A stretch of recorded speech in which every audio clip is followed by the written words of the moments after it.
chaque printemps, c'est pareil. Les fissures s'élargissent, les trous s'agrandissent, les chemins se dégradent.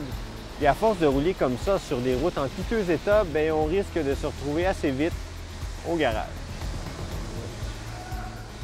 Donc, les dommages occasionnés par ça, c'est sûr qu'on pense tout de suite aux pneus. Le pneumatique, c'est lui qui est capable d'absorber un certain impact, un certain choc, mais il y a une limite dans tout, hein? On pense aussi à la rotule. Après ça, via la direction, le joint de cardan que vous avez ici. Après ça, l'amortisseur, le roulement de roue également. Ce sont tous des pièces qui ont une faible résistance à des impacts de nid de poule. Si vous sortez d'ici avec une bonne facture et que vous êtes convaincu qu'il y a eu négligence dans l'entretien de la route, vous pouvez réclamer des dommages à la Ville ou au ministère des Transports.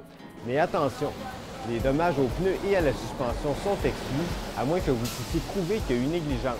Il faudra démontrer que les autorités savaient et qu'elles n'ont pas agi. Vous devrez apporter des photos, montrer des témoignages, prendre des mesures ou encore avoir des factures et surtout, il faudra agir rapidement. Dans les grandes villes, on trouve souvent des formulaires de réclamation. Vous pouvez aussi vous adresser aux petites créances, mais vous devrez le faire au maximum 15 jours après que les dommages se soient produits.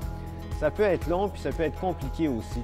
Alors avant d'entreprendre quoi que ce soit, on vous suggère de vérifier auprès de votre compagnie d'assurance si elle pourrait vous indemniser. Dans un monde idéal, il n'y aurait pas de route assez délabrée pour causer de pareils dommages aux véhicules.